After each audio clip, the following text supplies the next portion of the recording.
21 তারিখে, মে মাসের 21 তারিখে টেন্ডারে বাজার রসুলপুরের জন্য পাইছি, রসুলপুর মাদ্রাসার বাজার।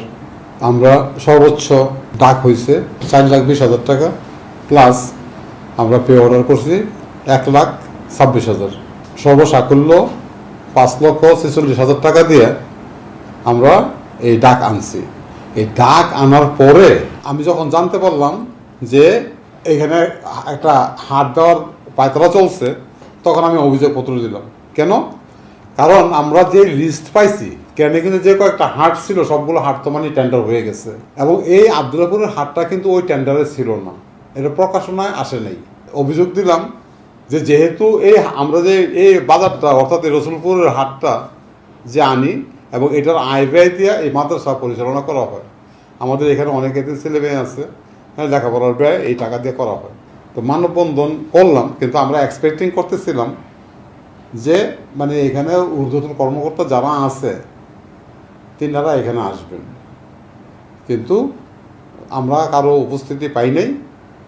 পুলিশ থানা থেকে পুলিশ আসছে, তারপরে ওসি সাহেব আসেনি, হ্যাঁ, তারপরে সেনাবাহিনী এখানে আসছে। তো ওনাদের সাথে কথা বললাম, তো ওনারা আমাকে আশ্বস্ত করলো। তো পরে আমাকে ফোন করে জানাইলো যে মানে আমরা যাইতে হইব না, মানে ওনারা সিদ্ধান্ত নিয়ে ফেলছে যে এখানে আর অবৈধ হাট এরা কন্ট্রাক্ট করতে দেবে না, এই হাট ভাঙ্গা দিতেছে। এক নম্বরেই হলো এই হাটটা অবৈধ, কারণ এটা হলো হাইওয়েতে হাট। দ্বিতীয় নম্বর হলো আমাদের হাট আর ওই হাটের মধ্যে ডিস্টেন্স শুধু হয়তো 100 ফিট বা 120 ফিট এতটুকু হবে। আমাদের পশুর হাটে গরু নিয়ে আসতে হলে তাদের ওই হাট হয়ে আসতে হবে, কারণ ওইটাই হলো একমাত্র রাস্তা। 3টা রাস্তা, 3টা ওই হাট হয়ে আসতে হবে। যদি ওই হাট হয়ে আমাদের গরুগুলি আসে, তাহলে গরুগুলি তারা আসতে দিবে না এবং আমাদের হাটে আসতে পারবে না, যার কারণে আমাদের হাটটা হবে না। কারণ হলো এই হাটের যে সমস্ত টাকা পয়সা যা হয় এটা রসুলপুর মাদ্রাসা এবং এতিমখানা খরচা করা হয়। কেরানীগঞ্জের আবদুল্লাপুর একটি মাদ্রাসা, রসুলপুর মাদ্রাসা নামে যেটা আমাদের এখানে পরিচিত। তো আমরা এখানে এই মাদ্রাসার মধ্যে অধ্যয়নরত 500-এরও আরও অধিক বেশি ছাত্র এখানে পড়ালেখা করে, যেখানে আমাদের মাদ্রাসার মূলত আয়টা হয় সাধারণ মানুষের দান, সৎকা ইত্যাদি আরও এর উপর নির্ভর করে।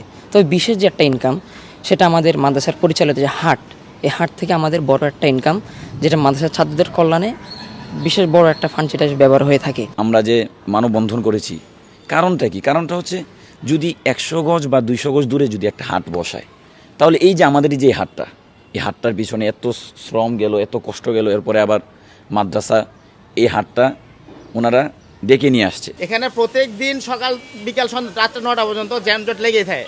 তো যেখানে আপনারা মানুষই ক্লিয়ার করতে পারতেছেন না, জ্যামজটই ক্লিয়ার করতে পারতেছেন না, ওইখানে গরু হাট কীভাবে দেবেন আপনারা?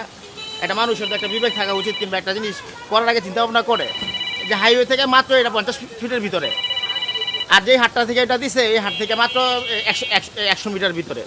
100 মিটার ভিতরে কীভাবে কিনা দুইটা হাট ওরা দেয়? আজকে যেই মানববন্ধন করা হয়েছে এটার বিষয়ে কিছু বলতে চেয়েছিলাম। আজকে মানববন্ধন আমরা মূলত রসুলপুর মাদ্রাসা এবং কবরস্থান যে এতিম বাচ্চাদের জন্য আমাদের এই হাটটা ডাকা হয়। পাশাপাশি 2টা হাট ডাকলে একসাথে ওই হাটটার উপরে ভালো ইফেক্ট পড়ে, এবং একই দিনে 2টা হাট, আবার 100 গজের ভিতরে। যদিও এটা তেগুড়িয়া বা বাস্তা এরকম আলাদা যেতেছে, তারপরে সরকারি হাইওয়ে রাস্তা দখল করে মোটেও এটা উচিত হয় নাই।